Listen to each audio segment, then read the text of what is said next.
So ಹಾಗಾಗಿ ನನ್ನ ಬಗ್ಗೆ ಹೆಮ್ಮೆ ಇದೆ. ಯಾರು ಸಪೋರ್ಟು ಇಲ್ಲದೆ, ಯಾರಿಗೂ ಬಕೆಟ್ ಹಿಡಿದೆ ನಾನು ಅದಂತೂ ಮಾಡೋದೇ ಇಲ್ಲ. ಲೈಕ್ ಇಲ್ಲ ಹಿಂಗೆ ಮಿಸ್ಯೂಸ್ ಮಾಡ್ಕೊಂಡ್ರು, ಹಿಂಗೆ ಹೇಳಿದ್ರು, ಹಿಂಗೆ ಬಂದರು, ಹಂಗಂದ್ರು ಅಂತ. ಬಟ್ ಟಚ್ ಟಿಲ್ ಟುಡೇ ನನಗೆ ಆ ಥರ ಯಾವ ಬ್ಯಾಡ್ ಎಕ್ಸ್ಪೀರಿಯೆನ್ಸು ಇಲ್ಲ.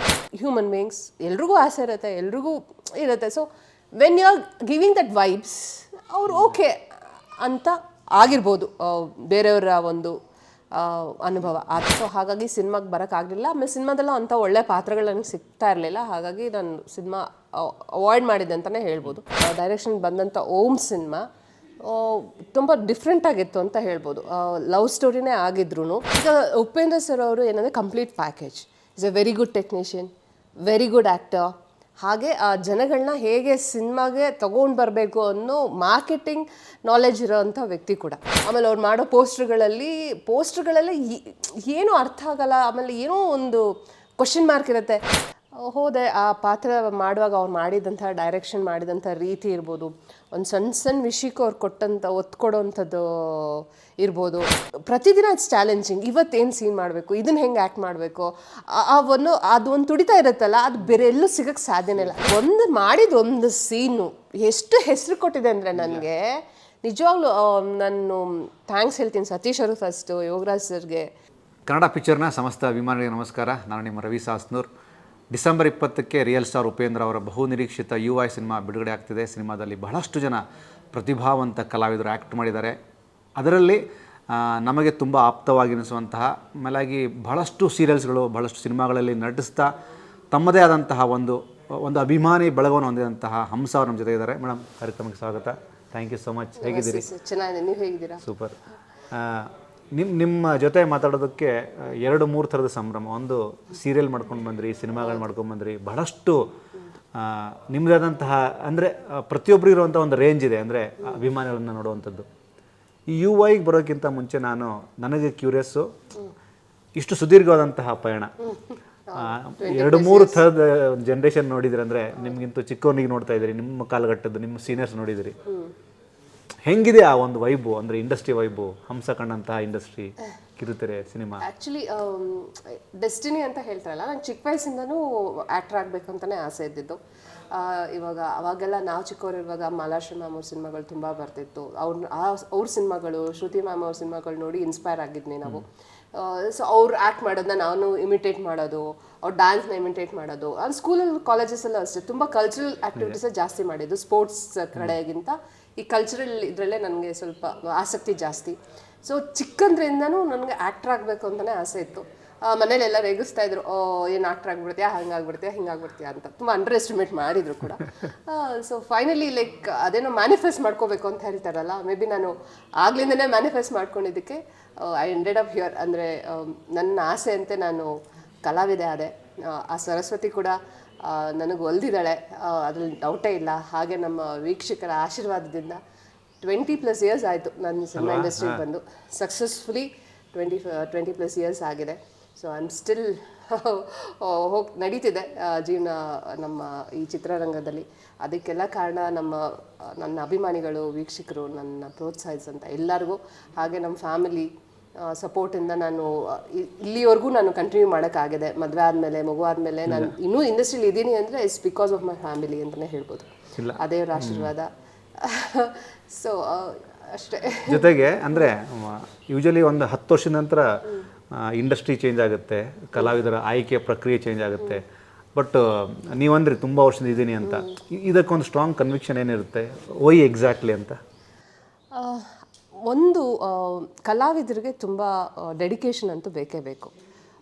ತುಂಬ ಡೆಡಿಕೇಟೆಡ್ ಆಗಿರಬೇಕು. ನಾವು ಮಾಡೋ ಕೆಲಸದ ಬಗ್ಗೆ ನಮ್ಗೆ ಅಭಿಮಾನ ಇರಬೇಕು. ನಾವು ಮಾಡೋ ಕೆಲಸದ ಬಗ್ಗೆ ನಮಗೆ ತುಂಬ ಒಂದು ಮರ್ಯಾದೆ ಇರಬೇಕು. ಹಾಗಿದ್ರೆ ಮಾತ್ರ ಆ ಸರಸ್ವತಿ ನಮ್ಮಲ್ಲೇ ಉಳ್ಕೋತಾಳೆ. ಇಲ್ಲ ಅಂತಂದರೆ ಯಾವಾಗ ನಾವು ಮಾಡೋ ಕೆಲಸಕ್ಕೆ ಅಗೌರವವಾಗಿ ನಡ್ಕೋತೀವೋ ಆವತ್ತು ಅವಳು ನಮ್ಮ ಕೈ ಬಿಡೋದಂತೂ ಸತ್ಯ. ಸೊ ನಾನು ಇಲ್ಲಿವರೆಗೂ ಅಂದರೆ ಏನು ಬೆಳೆಸ್ಕೊಂಡು ಬಂದಿರೋದು ಅಥವಾ ಜೀವನದಲ್ಲಿ ಅಳವಡಿಸ್ಕೊಂಡಿರೋದು ಏನಂತಂದರೆ, ನಾನು ಏನೇ ಕೆಲಸ ಮಾಡಿದ್ರು ನನ್ನ ಕೈಲಾಗದ 100% ಅಂತ ನಾನು ಕೊಡಬೇಕು. ಕಾಸು ದುಡ್ಡು ಕೊಟ್ಟಷ್ಟೇ ನಾನು ಅದಕ್ಕೆ ಡೆಡಿಕೇಟೆಡ್ ಆಗಿರೋದು. ಜಾಸ್ತಿ ದುಡ್ಡು ಕೊಟ್ಟರೆ ಅದಕ್ಕೆ ತುಂಬ ಡೆಡಿಕೇಶನ್, ತುಂಬ ಕಮರ್ಷಿಯಲ್ ಆಗಿ ಅದಕ್ಕೆ ತುಂಬ ಒಂದು ಡೆಡಿಕೇಶನ್ ತೋರಿಸೋದು, ಆ ಥರದ್ದೆಲ್ಲ ಏನಿಲ್ಲ. ಈಗ ನಾನು ಯಾವುದೇ ಒಂದು ಪಾತ್ರನ ಒಪ್ಕೊಂಡ್ರೆ ಅದಕ್ಕೆ ನಾನು 100% ನನ್ನ ಕಡೆಯಿಂದ ಏನು ಸಾಧ್ಯನೋ ಅದನ್ನು ಖಂಡಿತವಾಗ್ಲೂ ಕೊಡ್ತೀನಿ. ಇದು ಕಾಸ್ಟ್ಯೂಮ್ ವಿಷಯದಲ್ಲಿರ್ಬೋದು ಅಥವಾ ಕ್ಯಾರೆಕ್ಟರ್ನ ನಾನು ಮೈಗೂಡಿಸ್ಕೊಳ್ಳೋ ವಿಷಯದಲ್ಲಿರ್ಬೋದು, ನನ್ನ ಕಡೆಯಿಂದಂತೂ 100% ಡೆಡಿಕೇಶನ್ ಇರುತ್ತೆ. ಹಾಗಾಗಿ 20+ ಇಯರ್ಸ್ ಆಗಿದ್ರೂ ಕೂಡ ನಾನು ಇಂಡಸ್ಟ್ರಿಲಿ ಇರೋಕ್ಕಾಗಿದೆ. ಮಧ್ಯೆ ಮಧ್ಯೆ ಗ್ಯಾಪ್ ತೊಗೊಂಡೆ, ಮದುವೆ ಆದಮೇಲೆ ಮಗು ಆದಮೇಲೆಲ್ಲ. ಆದರೂ ಇದು ಏನು ಇಂಡಸ್ಟ್ರಿ ನನ್ನ ಕೈ ಬಿಟ್ಟಿಲ್ಲ.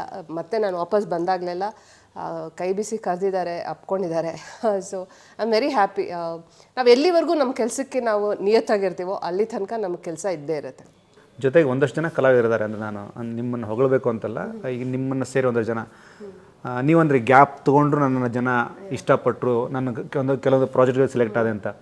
ಇದು ಬಹಳಷ್ಟು ಜನಕ್ಕೆ ಆಗೋದಿಲ್ಲ, ಬಟ್ ಬಹಳಷ್ಟು ಜನಕ್ಕೆ ಇದು ನಿಮ್ಗೆ ಗೊತ್ತಾಗದಂಗೆ ನೀವು ಕನೆಕ್ಟ್ ಆಗ್ತಾ ಹೋಗಿರ್ತಾರೆ ಇಂಡಸ್ಟ್ರಿಗೆ. ಈ ಒಂದು ಬಾಂಡಿಂಗ್ ಹೇಗಿರುತ್ತೆ ನಿಮ್ಮ ಮತ್ತು ಇಂಡಸ್ಟ್ರಿ ಮಧ್ಯೆ, ಕಿರುತೆರೆ ಆಗಲಿ ಸಿನಿಮಾ ಆಗಲಿ ಯಾವುದೇ ಆಗಲಿ?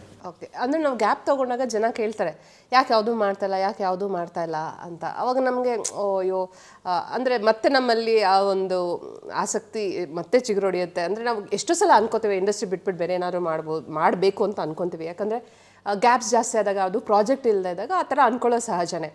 ಬಟ್ ಎಲ್ಲೋ ಒಂದು ಕಡೆ ಇಂಡಸ್ಟ್ರಿನ ಬಿಟ್ಟು ಹೋಗೋ ಮನಸ್ಸು ಬರೋದೇ ಇಲ್ಲ ಅಂತ ಅನಿಸುತ್ತೆ. ಏನೇ ಆದರೂ ಇಲ್ಲೇ ಇರಬೇಕು ಅನ್ನೋ ಒಂದು ಥಾಟ್ ಪ್ರೊಸೆಸ್ ಅಂತೂ ಮೈಂಡಲ್ಲಿ ಇದ್ದೇ ಇರುತ್ತೆ. ಅದಕ್ಕೆ ಕಾರಣ ಏನು ಅಂತಂದರೆ, ಇದನ್ನು ನಾವು ಬರೀ ದುಡ್ಡಿಗೋಸ್ಕರ ಮಾಡೋದಂಥ ಒಂದು ಪ್ರೊಫೆಷನ್ ಅಲ್ಲ. ಇದು ನಾವು ಪ್ಯಾಷನ್ಗೋಸ್ಕರ, ಒಂದು ಕಲೆನ ನಾವು ಪ್ರೀತಿಸ್ತಾ ಇರ್ತೀವಿ. ಹಾಗಾಗಿ ಇದನ್ನು ಬಿಟ್ಟು ಹೋಗೋದು ತುಂಬಾ ಕಷ್ಟ ಆಗುತ್ತೆ. ನಾವು ಕೆಲಸ ಮಾಡಿರೋರು ನಮ್ಮನ್ನು ಮತ್ತೆ ಅಪ್ರೋಚ್ ಮಾಡ್ತಾರೆ. ಅಂದರೆ ಈಗ ಮತ್ತೆ ಮಾಡ್ತೀರಾ ಅಂತ ಕೇಳಿದಾಗ, ಪಾತ್ರಗಳು ಚೆನ್ನಾಗಿದ್ದಾಗ ನಾವು ಖಂಡಿತವಾಗ್ಲೂ ಒಪ್ಕೊಂಡು ಮಾಡ್ತೀವಿ. ಸೊ ಆ ಕನೆಕ್ಷನ್ ಅಂದರೆ ಇವಾಗ ನಮ್ಮ ಕೆಲಸ ನೋಡಿರೋರು, ನಮ್ಮ ಕೆಲಸನ ಒಪ್ಕೊಂಡಿರೋರು ಖಂಡಿತವಾಗ್ಲೂ ಅವ್ರ ಮನಸ್ಸಲ್ಲಿ ನಾವು ಇದ್ದೇ ಇರ್ತೀವಿ. ಒಂದು ಪಾತ್ರನ ಅವ್ರು ಏನಾದರೂ ಡಿಸೈನ್ ಮಾಡಿದಾಗ ಅವ್ರಿಗೆ ಅನಿಸುತ್ತೆ, ಓಕೆ ಇದನ್ನು ಹಂಸ ಮಾಡಿದರೆ ಚೆನ್ನಾಗಿರ್ತಿತ್ತು, ಓಕೆ ಗ್ಯಾಪ್ ತೊಗೊಂಡಿದ್ದಾರೆ ಏನು ಮಾಡೋದು, ಸರಿ ಒಂದ್ಸಲ ಕೇಳಿ ನೋಡೋಣ ಏನು ಮಾಡ್ತಾರೋ ಇಲ್ವೋ ಅಂತ. ಹಾಗಾಗಿ ಮತ್ತೆ ನಮ್ಮನ್ನು ಅಪ್ರೋಚ್ ಮಾಡ್ತಾರೆ ಅವರು. ಅಪ್ರೋಚ್ ಮಾಡಿದಾಗ ನಮಗೂ ಪಾತ್ರಗಳು ಇಷ್ಟ ಆದಾಗ ನಾವು ಕಂಬ್ಯಾಕ್ ಮಾಡಬೇಕು ಅಂತ ಇದ್ದ ಒಂದು ಸಮಯದಲ್ಲಿ ಕಾಲು ಬಂದಾಗ ನಮಗೆಲ್ಲ ಒಂದು ಕೋಇನ್ಸಿಡೆನ್ಸ್ಲಿ ಎಲ್ಲ ಒಂದು ಕರೆಕ್ಟ್ ಟೈಮಿಗೆ ಎಲ್ಲ ಕೂಡ ಬಂದಾಗ ಮಾಡ್ತೀವಿ ಅಷ್ಟೇ. ಅಲ್ಲ, ಹಂಸ ಅವರಿಗೆ ಬಹಳಷ್ಟು ಸೂಪರ್ ಸ್ಟಾರ್ಗಳು ಇನ್ಸ್ಪೈರ್ ಮಾಡಿರ್ತಾರೆ. ಅಂದರೆ ಅದು ಅಣ್ಣವರಾಗಿರ್ಬೋದು, ವಿಷ್ಣು ಸರ್ ಆಗಿರ್ಬೋದು, ಬಹಳ. ಬಟ್ ಈ ಉಪೇಂದ್ರ ಅವರ ವಿಚಾರಕ್ಕೆ, ಅಂದರೆ ಸಿನಿಮಾ ಫ್ಯಾನ್ ಆಗೇ ಮಾತಾಡೋದಾದರೆ, ಅವರ ಸಿನಿಮಾಗಳು, ಅವರ ಸಿನಿಮಾದ ಕ್ರೇಜು, ಅದನ್ನು ನೀವು ಒಬ್ಬ ಕಲಾವಿದೆಯಾಗಿ, ಒಬ್ಬ ಫ್ಯಾನ್ ಆಗಿ ಅದನ್ನು ಹೇಗೆ ಸೆಲೆಬ್ರೇಟ್ ಮಾಡ್ತಿದ್ರಿ? ಆ್ಯಕ್ಚುಲಿ ಉಪೇಂದ್ರ ಸರ್ ಸಿನಿಮಾ ಎಲ್ಲ ಬಂದಾಗ, ನಾವು ಸಿನಿಮಾ ಎಲ್ಲ ಬಂದಾಗ ನಾವು ಮೇ ಬಿ ನಾನು ಹೈಸ್ಕೂಲಲ್ಲಿದ್ದೆ ಅಂತ ಅಂದ್ಕೊತೀನಿ. ಸೊ ಅವರು ಹೇಗೆ ಒಂದು ಅವ್ರದ್ದೊಂದು ಸ್ಕ್ರೀನ್ ಪ್ಲೇ ಇರ್ಬೋದು, ಅವರು ಸಿನಿಮಾ ತೆಗೆಯೋ ರೀತಿ ಇರ್ಬೋದು, ಕತೆ ಹೇಳೋ ರೀತಿ ಇರ್ಬೋದು, ಆ ಥರದ್ದು ಒಂದು ಡೈಮೆನ್ಷನ್ನಲ್ಲಿ ಯಾವ ಸಿನಿಮಾಗಳು ಬಂದೇ ಇರಲಿಲ್ಲ. ಉಪೇಂದ್ರ ಸರ್ ಅವರ ಡೈರೆಕ್ಷನ್ ಬಂದಂಥ ಸಿನಿಮಾ ತುಂಬ ಡಿಫ್ರೆಂಟಾಗಿತ್ತು ಅಂತ ಹೇಳ್ಬೋದು. ಲವ್ ಸ್ಟೋರಿನೇ ಆಗಿದ್ರು ಅವರು ರಿಯಾಲಿಟಿಯಲ್ಲಿ ಏನು ನಡೆಯುತ್ತೆ, ರಿಯಾಲಿಟಿಯಲ್ಲಿ ಹೇಗಾಗುತ್ತೆ ಅನ್ನೋದನ್ನು ಎಲ್ಲ ಸಿನಿಮಾಗಳಲ್ಲೂ ಅವ್ರು ತೋರಿಸಿದ್ದಾರೆ. ಅದಕ್ಕೆ ಅವ್ರು ರಿಯಲ್ ಸ್ಟಾರ್ ಕೂಡ. ಅವ್ರು ಹೇಳೋ ಮಾತುಗಳು ಅಷ್ಟೇ, ಈಗ ತುಂಬ ಒಂಥರ ನಾಟಕೀಯವಾಗಿರಲ್ಲ, ಹೇಳೋದನ್ನ ನೇರವಾಗಿ ಹೇಳ್ತಾರೆ. ಅಂದರೆ ಲಾಜಿಕ್ಕಾಗಿರುತ್ತೆ ಅವ್ರು ಹೇಳೋದನ್ನು. ಈಗ ಸಿನಿಮಾಗೋಸ್ಕರ ತುಂಬ ಒಂಥರ ಕ್ರೀಮಿಯಾಗೇನು ಮಾತಾಡೋದಿಲ್ಲ. ಸೊ ರಿಯಲ್ ಲೈಫಲ್ಲಿ ಯಾವ ಥರ ಒಬ್ಬ ಮನುಷ್ಯ ಇರ್ತಾನೆ, ಹೇಗೆ ಸಿಚುವೇಶನ್ಸ್ ಇರುತ್ತೆ, ಹೇಗೆ ನಡೆಯುತ್ತೆ ಎಲ್ಲನೂ ಅನ್ನೋದನ್ನು ಅವ್ರ ಸಿನಿಮಾಗಳಲ್ಲಿ ತೋರಿಸ್ಕೊಂಡು ಬಂದಿದ್ದಾರೆ. ಮುಂಚೆ ಎಲ್ಲ ಹೀರೋ ಅಂತಂದರೆ ಅವ್ನು ಸಿಕ್ಕಾಪಟ್ಟೆ ಒಳ್ಳೆಯವನು, ಅವನಿಗೆ ಕೋಪನೇ ಬರಲ್ಲ, ತುಂಬ ತಾಳ್ಮೆ ಹಾಗೆ ಅಂತ ತೋರಿಸ್ಕೊಂಡೇ ಬಂದಿದ್ದರು. ಬಟ್ ಉಪೇಂದ್ರ ಸರ್ ಅವರು ಸಿನಿಮಾದಲ್ಲಿ ನೀವು ನೋಡ್ಬೋದು, ಅವರಲ್ಲಿ ಅಂದರೆ ಹೀರೋ ಅಲ್ಲಿ ಒಳ್ಳೆಯದು ಕೆಟ್ಟದ್ದು ಪ್ಲಸ್ ಪಾಸಿಟಿವ್ಸ್ ಎಲ್ಲನೂ ತೋರಿಸಿದ್ದಾರೆ, ನೆಗೆಟಿವ್ಸು ಪಾಸಿಟಿವ್ಸ್ ಎಲ್ಲನೂ ತೋರಿಸಿದ್ದಾರೆ. ಸೊ ಒಬ್ಬ ಮನುಷ್ಯ ಅಂದರೆ ಹಾಗೆ ಅಲ್ವಾ, ನೆಗೆಟಿವ್ ಪಾಸಿಟಿವ್ ಎಲ್ಲನೂ ಇರೋನೇ ಮನುಷ್ಯ ಆಗೋಕ್ಕೆ ಸಾಧ್ಯ. ಎಲ್ಲ ಪಾಸಿಟಿವ್ ಇದ್ದರೆ ದೇವ್ರಾಗ್ಬಿಡ್ತೇನೆ ಅವನು ಅಲ್ವಾ. ಸೊ ಹಾಗಾಗಿ ಅವ್ರ ಸಿನಿಮಾಗಳಿಗೆ ನಾವು ಆವಾಗಲಿಂದನೂ ಫ್ಯಾನ್. ಯಾಕಂದರೆ ಅವರು ಆ ಥರ ರಿಯಲಿಸ್ಟಿಕ್ಕಾಗಿ ಸಿನಿಮಾಗಳು ಬಂದಿತ್ತು, ಇಷ್ಟ ಆಗ್ತಾಯಿತ್ತು. ಹಾಗಾಗಿ ಆಗ್ಲಿಂದನೂ ನಾವು ಅವ್ರ ಫ್ಯಾನೇ. ಆಮೇಲೆ ಈಗ ಅವ್ರ ಜೊತೆ ಅದು ಈಗ ಫ್ಯಾನ್ ಆಗಿದ್ದು ನಾವು ಈಗ ಅವ್ರ ಜೊತೆನೇ ಕೆಲಸ ಮಾಡೋ ಒಂದು ಅವಕಾಶ ಸಿಕ್ಕಿದಾಗ ಖಂಡಿತವಾಗ್ಲೂ ಖುಷಿ ಆಯಿತು. ಆ್ಯಕ್ಚುಲಿ ಅವ್ರ ಲವ್ ಯು ಸಿನಿಮಾಲಿ ನಾನು ಮಾಡಬೇಕಿತ್ತು, ಆವಾಗಲೇ ನಾನು ಮಾಡಬೇಕಿತ್ತು. ಬಟ್ ಡೇಟ್ಸ್ ಅಥವಾ ಏನೋ ಒಂದು ಪ್ರಾಬ್ಲಮಿಂದ ಆಗಲಿಲ್ಲ ಮಾಡೋದಕ್ಕೆ. ಮಿಸ್ ಮಾಡ್ಕೊಂಡಲ್ಲ ಆಪರ್ಚುನಿಟಿ ಉಪೇಂದ್ರ ಸರ್ ಜೊತೆ ಆ್ಯಕ್ಟ್ ಮಾಡೋದು ಅಂತ ಅಂದ್ಕೊಂಡಿದ್ದೆ. ದೇವ್ರ ದಯದಿಂದ ಮತ್ತೆ ಅವ್ರ ಜೊತೆ ಕೆಲಸ ಮಾಡುವಂಥ ಅವಕಾಶ ಸಿಕ್ತು. ಒಂದು ಒಳ್ಳೆ ಪಾತ್ರದಲ್ಲಿ ಅವ್ರ ಜೊತೆ ಆ್ಯಕ್ಟ್ ಮಾಡುವಂಥ ಅವಕಾಶ ಸಿಕ್ತು. ಅದು ತುಂಬ ಖುಷಿ ಇದೆ. ಆಮೇಲೆ ಅವ್ರ ಡೈರೆಕ್ಷನಲ್ಲೂ ಮತ್ತು ಅವ್ರ ಆ್ಯಕ್ಟಿಂಗ್ ಎರಡೂ ಇರೋವಂಥ ಸಿನಿಮಾ UI. ಒಂದು ವಿಭಿನ್ನವಾದ ಕಥೆ ಇದೆ. ಆಬ್ವಿಯಸ್ಲಿ ಅವರೆಲ್ಲ ಸಿನಿಮಾಗಳು ವಿಭಿನ್ನವಾಗೇ ಇರುತ್ತೆ. ನೀವು ಟ್ರೇಲರ್ ನೋಡಿರ್ತೀರ, ಟ್ರೇಲರ್ ನೋಡಿದರೆ ಖಂಡಿತ ಏನೂ ಅರ್ಥ ಆಗಿರಲ್ಲ. ಸೊ ಅವ್ರು ಮಾಡೋದೇ ಹಾಗೆ. ಟ್ರೇಲರ್ ಇರ್ಬೋದು, ಪೋಸ್ಟರ್ ಇರ್ಬೋದು, ಜನಕ್ಕೆ ಏನೂ ಅರ್ಥ ಆಗಲ್ಲ, ಬಟ್ ಜನಕ್ಕೆ ತಲೆ ಹುಳ ಬೀಳೋ ಕೆಲಸ ಅಂತ ಅವ್ರು ಖಂಡಿತ ಮಾಡ್ತಾರೆ. ಆ ಒಂದು ಕ್ಯೂರಿಯಾಸಿಟಿನ ಡೆವಲಪ್ ಮಾಡ್ತಾರೆ. ಅವ್ರು ಬರೀ ಆ್ಯಕ್ಟ್ರು ಡೈರೆಕ್ಟರ್ ಅಷ್ಟೇ ಅಲ್ಲ, ಈಸ್ ಅ ವೆರಿ ಗುಡ್ ಈ has very good marketing mind also. ಅಂದರೆ ಜನನ ಹೇಗೆ ಸಿನಿಮಾ ಒಳಗಡೆ ಕರ್ಕೊಂಡು ಬರಬೇಕು, ಸಿನಿಮಾ ನೋಡೋ ಥರ ಮಾಡಬೇಕು ಅನ್ನೋ ಒಂದು ಕಲೆ ಕೂಡ ಅವರಲ್ಲಿದೆ. ಈಗ ಉಪೇಂದ್ರ ಸರ್ ಅವರು ಏನಂದರೆ complete package. Is A very good technician, very good actor, ಹಾಗೆ ಆ ಜನಗಳನ್ನ ಹೇಗೆ ಸಿನಿಮಾಗೆ ತೊಗೊಂಡು ಬರಬೇಕು ಅನ್ನೋ ಮಾರ್ಕೆಟಿಂಗ್ ನಾಲೆಜ್ ಇರೋವಂಥ ವ್ಯಕ್ತಿ ಕೂಡ. ಈಗ ಅವರಲ್ಲಿ ಒಂದು ಸ್ಪೆಷಾಲಿಟಿ ಏನಂತಂದರೆ, ಒಂದು ಸಲ ಸಿನಿಮಾ ನೋಡಿದ್ರೆ ಅರ್ಥ ಆಗಲ್ಲ. ಸೊ 2 ಸಲ 3 ಸಲ ಸಿನಿಮಾ ನೋಡೋ ಹಾಗೆ ಮಾಡ್ತಾರೆ. ಸೊ ಅಂಥ ಮಾರ್ಕೆಟಿಂಗ್ ಸ್ಟ್ರಾಟಜಿ ಅವರಲ್ಲಿ ಇದೆ ಅಂತಂದರೆ, ಈಗ ಫಸ್ಟ್ ಅವ್ರದ್ದು ಸಿನಿಮಾ ಎಲ್ಲ ಬಂದಾಗ ಬುದ್ಧಿವಂತರಿಗೆ ಮಾತ್ರ ಅಂತ ಹಾಕಿದ್ರು. ಸೊ ಜನಕ್ಕೆ ಆ ಟೈಟಲಲ್ಲೇ ಕ್ಯೂರಿಯಾಸಿಟಿ ತಂದುಬಿಡ್ತಾರೆ, ಅಂದರೆ ಬುದ್ಧಿವಂತರಿಗೆ ಮಾತ್ರ ಅಂತ. ಸೊ ನೀನೇ ಸಿನಿಮಾ ನೋಡಿಲ್ವಾ, ಹಾಗಾದ್ರೆ ನೀನು ದಡ್ಡ ಬಿಡು ಅನ್ನೋ ಥರ. ಅಂದರೆ ಹೆಂಗೆ ಪುಷ್ ಮಾಡ್ತಾರೆ ಜನನ, ಅವ್ರ ಸಿನಿಮಾ ನೋಡಬೇಕು, ಥಿಯೇಟ್ರಿಗೆ ಬಂದು ನೋಡಬೇಕು ಅನ್ನೋದನ್ನ ಹೇಗೆ ಎಷ್ಟು ಸಕ್ಕತ್ತಾಗಿ ಡಿಸೈನ್ ಮಾಡ್ತಾರೆ ಅನ್ನೋದು. ಆಮೇಲೆ ಅವ್ರು ಮಾಡೋ ಪೋಸ್ಟ್ರುಗಳಲ್ಲಿ ಏನೂ ಅರ್ಥ ಆಗಲ್ಲ. ಆಮೇಲೆ ಏನೋ ಒಂದು ಕ್ವಶನ್ ಮಾರ್ಕ್ ಇರುತ್ತೆ. ಉಪೇಂದ್ರ ಸಿನಿಮಾ ಎಲ್ಲ ಬಂದಾಗ ನೀವು ಪೋಸ್ಟ್ರುಗಳು ನನಗೆ ನೆನಪಿದೆ, ಇನ್ನು ಕ್ವಶನ್ ಮಾರ್ಕ್ ಇತ್ತು, ಇವ್ರು ಯಾರು, ಇದೇನು. ಆಮೇಲೆ 3 ಸೀಸನ್ನ 3 ಹೀರೋಯಿನ್ಸ್ ಆಗಿ ತೋರಿಸಿದ್ದಾರೆ. ಸೊ ಆ ಥರ ಎಲ್ಲ ಒಂದು ಕ್ಯೂರಿಯಾಸಿಟಿ ಡೆವಲಪ್ ಮಾಡಿ ಅವರು ಸಿನಿಮಾನ ಪ್ರೇಕ್ಷಕರಿಗೆ ಕೊಡೋವಂಥ ಒಬ್ಬ ವೆರಿ ಬ್ರಿಲಿಯಂಟ್ ತುಂಬ ಬ್ರಿಲಿಯಂಟ್ ಅವರು. ಹಾಗೆ ಈ UI ಸಿನಿಮಾಲು ಖಂಡಿತವಾಗ್ಲೂ ಒಂದು ವಿಭಿನ್ನತೆ ಇದೆ. ಜನ ಎಕ್ಸ್ಪೆಕ್ಟೇಷನ್ನಲ್ಲಿದ್ದಾರೆ. ಅಂದರೆ ಒಂದು ಒಳ್ಳೆ ಸಿನಿಮಾ ಬರಬೇಕು ಕನ್ನಡದಲ್ಲಿ, ಅಂದರೆ ಒಂಥರ ಒಳ್ಳೆ ಕಂಟೆಂಟ್ ಇರೋ ಸಿನಿಮಾಗೋಸ್ಕರ ಜನ ವೆಯ್ಟ್ ಮಾಡ್ತಾ ಇದ್ದಾರೆ. ಖಂಡಿತವಾಗ್ಲೂ ನೋ ಡೌಟ್ UIಯಲ್ಲಿ ಆ ಕಂಟೆಂಟ್ ಇದೆ. ಒಂದು ಮನುಷ್ಯನಲ್ಲಿ ಇರೋವಂಥ ಪಾಸಿಟಿವ್ ನೆಗೆಟಿವ್ಸ್ ಎಲ್ಲನೂ ಈ ಸಿನಿಮಾದಲ್ಲಿ ತೋರಿಸಿದ್ದಾರೆ. ಜಾಸ್ತಿ ಕತೆ ಹೇಳ್ಬಿಟ್ರೆ ಆಮೇಲೆ ಉಪೇಂದ್ರ ಸರ್ ನಿನ್ಗೆ ಏನಕ್ಕೆ ಅಂತ. ಅಂದರೆ ಇನ್ನೊಂದೇನೆಂದರೆ ಫುಲ್ ಕತೆ ನನಗೂ ಗೊತ್ತಿರೋದಿಲ್ಲ. ಯಾಕಂದ್ರೆ ನಾವು ಪಾತ್ರ ಮಾಡುವಾಗ ನಮ್ಮ ಪಾತ್ರ ಏನು, ನಮ್ಮ ಸೀನ್ ಏನು ಅಷ್ಟೇ ಹೇಳಿರ್ತಾರೆ. ಬಟ್ ಅದು ಮಾಡುವಾಗ ನಮ್ಗೆ ಈ ಥರ ಇದೆ ಸಿನಿಮಾ ಅಂತ ನಮಗೆ ಒಂದು ನಾಲೆಜ್ ಅಂತೂ ಇರುತ್ತೆ. ಸೊ ಆ ನಾಲೆಜ್ ಇಟ್ಕೊಂಡು ನಾನು ಹೇಳ್ತಾ ಇರೋದು, ಜನ ದುಡ್ಡು ಕೊಟ್ಟು ಥಿಯೇಟ್ರಿಗೆ ಬಂದು ಈ ಸಿನಿಮಾ ನೋಡಿದ್ರೆ ಖಂಡಿತವಾಗ್ಲೂ ಅವ್ರು ಕೊಟ್ಟಿರೋ ದುಡ್ಡಿಗಾಗಲಿ ಅವ್ರ ಎಕ್ಸ್ಪೆಕ್ಟೇಷನ್ಸ್ ಆಗಲಿ ಮೋಸ ಆಗೋದೇ ಇಲ್ಲ.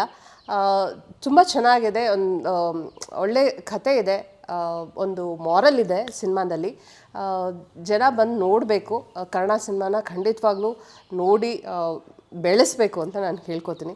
ಆಮೇಲೆ ಅಲ್ಲಿ ಒಂದು ಅವಕಾಶ ಅಂದರೆ ಐ ಲವ್ ಯು ಫಿಲಮಲ್ಲಿ ಮಿಸ್ ಆಗಿತ್ತು. ಇಲ್ಲಿ ಈ ಒಂದು ಆನ್ಬೋರ್ಡ್ ಪ್ರೊಸೆಸ್ ಹೇಗಾಯಿತು? ಅಂದರೆ ಈ ಪತ್ರಕ್ಕೆ ಹಂಸನೇ ಬೇಕು ಅಂತ ಅಥವಾ ಪ್ರೊಡಕ್ಷನ್ ಮ್ಯಾನೇಜರ್ ಕಡೆಯಿಂದ ಫಾಲೋಅಪ್ ಆಯಿತಾ? ಪ್ರೊಡಕ್ಷನ್ ಕಡೆಯಿಂದನೇ ನನಗೆ ಕಾಲ್ ಬಂತು. ಸೊ ಈ ಥರದೊಂದು ಪಾತ್ರ ಇದೆ, ನೀವು ಬಂದು ಉಪೇಂದ್ರ ಸರ್ ಮೀಟ್ ಮಾಡಿ ಅಂತ ಹೇಳಿದ್ರು. ನಾನು ಹೋದೆ, ಮೀಟ್ ಮಾಡಿದೆ. ಅವರು is very down to earth. ಅಂದರೆ ತುಂಬ ಸಿಂಪಲ್ ಆಗಿರ್ತಾರೆ. ನಾವೆಲ್ಲ ನೋಡಿರೋ ಹಾಗೆ, ನಿಮಗೂ ಗೊತ್ತಿರ್ಬೋದು.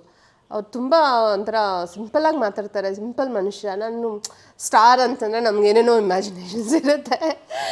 ಸೊ ಅದಾಗ ತುಂಬ ಸಿಂಪಲ್ಲಾಗಿ ಮಾತಾಡೋದು. ಓಕೆ, ಏನು ಹೆಸರು? ಓಕೆ ಆಯಿತು ಹೇಳ್ತೀನಿ ಅಂತ ಹೇಳಿದ್ರು. ಸೊ ಆಮೇಲೆ ಮತ್ತೆ ಕಾಲ್ ಮಾಡಿದ್ರು, ಓಕೆ ಆಗಿದೆ, ನಿಮ್ಮ ಈ ಪಾತ್ರಕ್ಕೆ ನೀವು ಓಕೆ ಆಗಿದ್ದೀರಾ ಅಂತ ಹೇಳಿ. ಸೊ ಖುಷಿ ಆಯಿತು. ಅಂದರೆ ಇಂಥ ಒಂದು ಒಳ್ಳೆ ಡೈರೆಕ್ಟರ್ ಜೊತೆ ಕೆಲಸ ಮಾಡೋ ಅವಕಾಶ, ಸೂಪರ್ ಸ್ಟಾರ್ ಜೊತೆ ಕೆಲಸ ಮಾಡೋ ಅವಕಾಶ ಸಿಕ್ಕಿದ್ದು.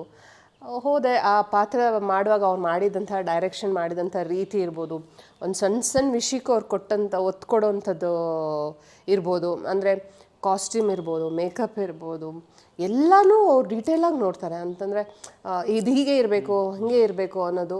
ಆಮೇಲೆ ಶಾರ್ಟ್ ವೈಸು ಅಷ್ಟೇ. ಆ್ಯಕ್ಚುಲಿ ನಮ್ಮ ಸೀನ್ ಒಂದು ದಿವಸದಲ್ಲಿ ಮುಗಿಯುವಂಥ ಸೀನು. ಬಟ್ ಅವ್ರು ಎಷ್ಟು ಡೀಟೇಲಾಗಿ ಕೆಲಸ ಮಾಡ್ತಾರೆ ಅನ್ನೋದಕ್ಕೆ 2 ಡೇಸ್ ತೊಗೊಂಡಿದ್ದಾರೆ ಆ ಸೀನ್ ಕಂಪ್ಲೀಟ್ ಮಾಡೋದಕ್ಕೆ. ಸೊ ಅವ್ರು ಶಾರ್ಟ್ಸ್ ಇಟ್ಟಿರೋ ರೀತಿ ತುಂಬ ಖುಷಿ ಆಯಿತು. ಅಂದರೆ ನಮ್ಮನ್ನು ತಿದ್ದೋಂಥ ಡೈರೆಕ್ಟರ್ಗಳು ಸಿಕ್ಕಿದಾಗ ನಮ್ಗೆ ತುಂಬ ಖುಷಿ ಆಗುತ್ತೆ. ಈಗ ನಾವು ಎಷ್ಟೇ ವರ್ಷ ಇಂಡಸ್ಟ್ರಿಯಲ್ಲಿ ಇದ್ರೂ ನಮಗೆ ಪರ್ಸ್ನಲಿ ಕಲಾವಿದರಿಗೆ ಯಾವಾಗ ಖುಷಿ ಆಗುತ್ತೆ ಅಂದರೆ ನಮ್ಮನ್ನು ಪಾಲಿಷ್ ಮಾಡೋರು, ಆಮೇಲೆ ನಮ್ಮಲ್ಲಿ ಏನು ಇಷ್ಟು ದಿನ ನೋಡದೇ ಇರೋವಂಥ ಒಂದು ಆ್ಯಕ್ಟಿಂಗ್ ಸ್ಕಿಲ್ಸ್ನ ಜನದ ಮುಂದೆ ಇಡೋದಿದೆಯಲ್ಲ, ಅದು ಎಲ್ಲ ಡೈರೆಕ್ಟರ್ ಕೈಲಿಂದನೂ ಸಾಧ್ಯ ಇಲ್ಲ. ಕೆಲವೊಂದು ಡೈರೆಕ್ಟರ್ಗಳು ಮಾತ್ರ ಅವರಲ್ಲಿ ಸ್ಟಫ್ ಇದ್ರೆ ಮಾತ್ರ ನಮ್ಮಲ್ಲಿರೋ ಸ್ಟಫ್ನ ಹೊರಗೆ ತೆಗಿಯೋಕ್ಕೆ ಸಾಧ್ಯ. ವೆರಿ ವೆರಿ ಟ್ರೂ ವರ್ಡ್ಸ್, ಸತ್ಯ ಅದು. ಈಗ ತುಂಬ ಜನ ಡೈರೆಕ್ಟರ್ಸ್ಗಳು ಬಂದಿದ್ದಾರೆ. ಸೊ ಫ್ರೇಮ್ ಇಡೋರೆಲ್ಲ, ಶಾರ್ಟ್ ಇಡೋರೆಲ್ಲ ಡೈರೆಕ್ಟರ್ ಆಗೋಕ್ಕೆ ಸಾಧ್ಯ ಇಲ್ಲ.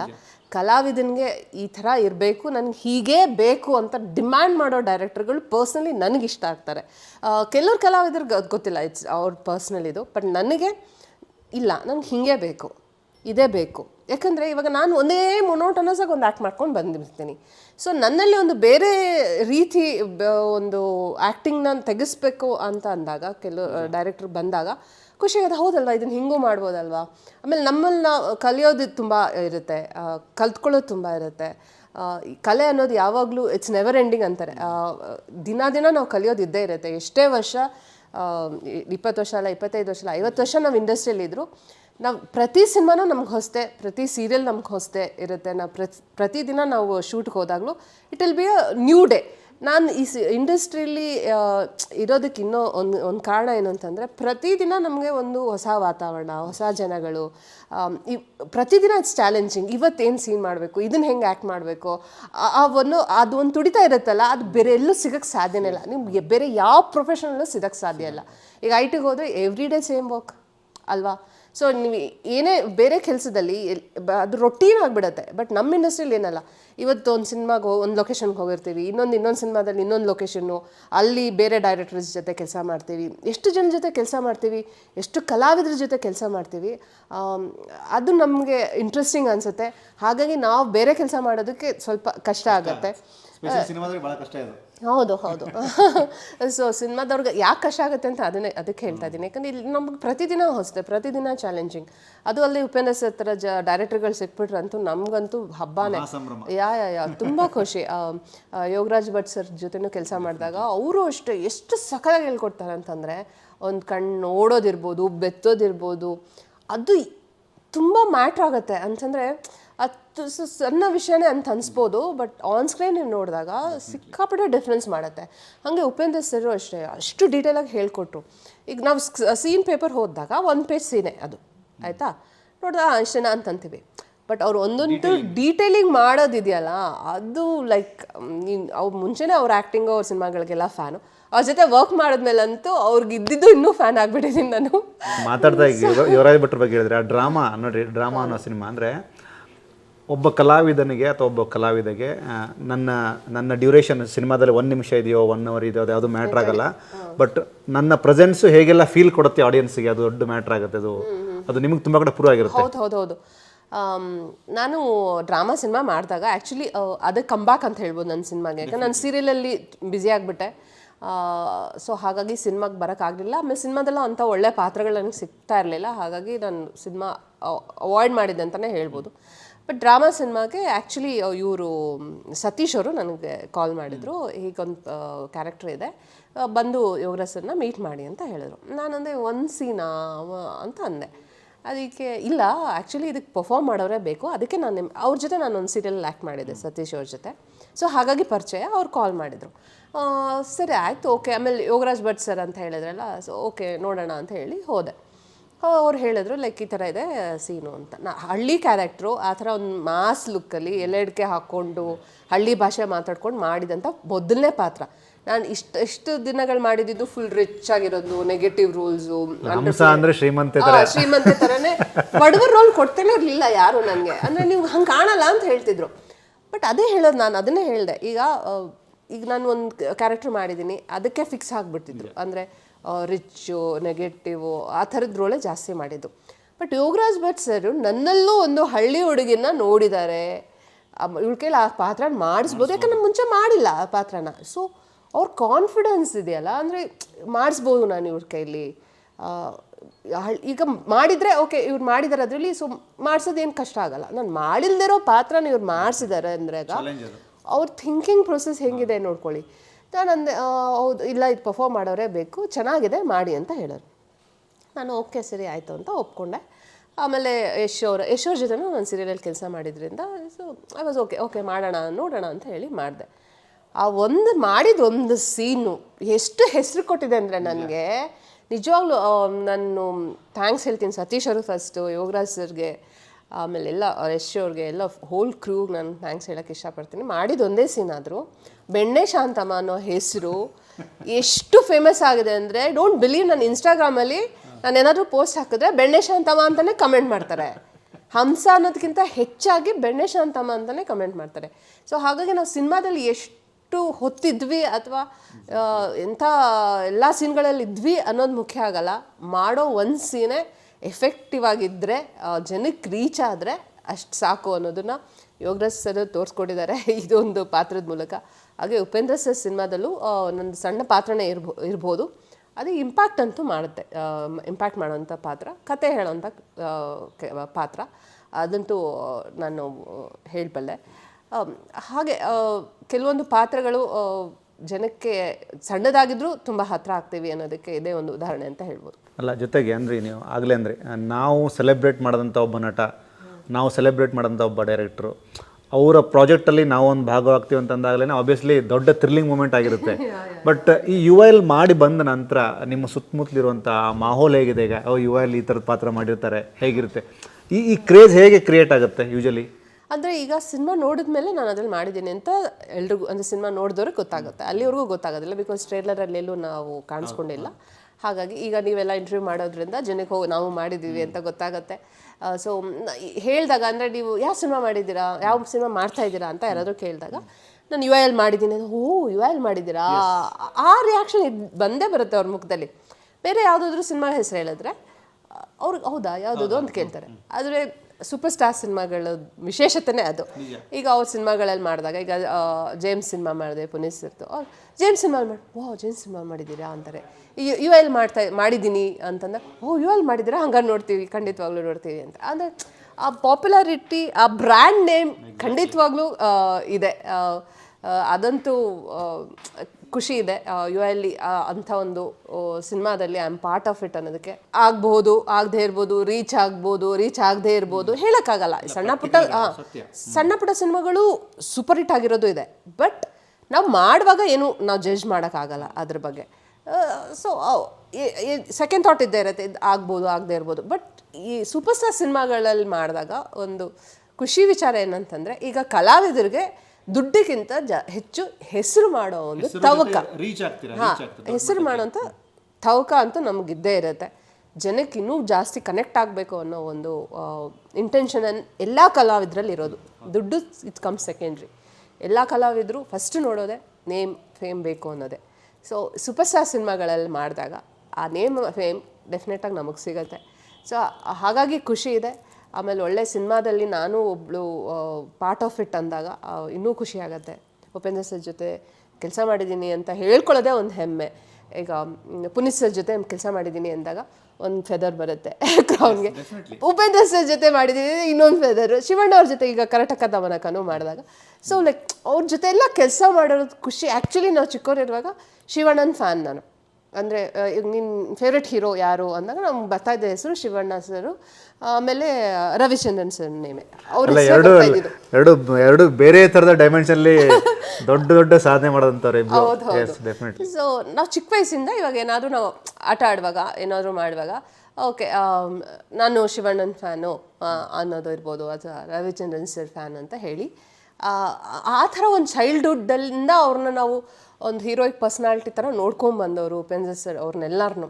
ಅವ್ರ ಜೊತೆನೇ ನಾವು ಕೆಲಸ ಮಾಡೋದಿದೆಯಲ್ಲ, ಅದು ಲೈಕ್ ಐ ಆಮ್ ಬ್ಲೆಸ್ಡ್ ಅಂತ ಹೇಳ್ಬೋದು.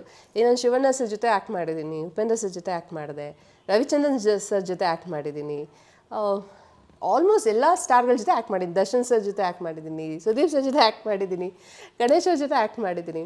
ಸೊ ತುಂಬ ಖುಷಿ ಇದೆ. ಅಂದರೆ ದೇವರು ಇಷ್ಟು ಕೊಟ್ಟಿದ್ದಾನಲ್ಲ ಅನ್ನೋ ಒಂದು ತೃಪ್ತಿ ಅಂತೂ ಖಂಡಿತವಾಗ್ಲೂ ಇದೆ. ಅಂದರೆ ಇನ್ನೂ ಸಾಧಿಸ್ಬೇಕು ಅನ್ನೋ ಒಂದು ಆಸೆನೂ ಇದೆ. ಅಂದರೆ ಆಸೆ ಇರಲೇಬೇಕಂತೆ.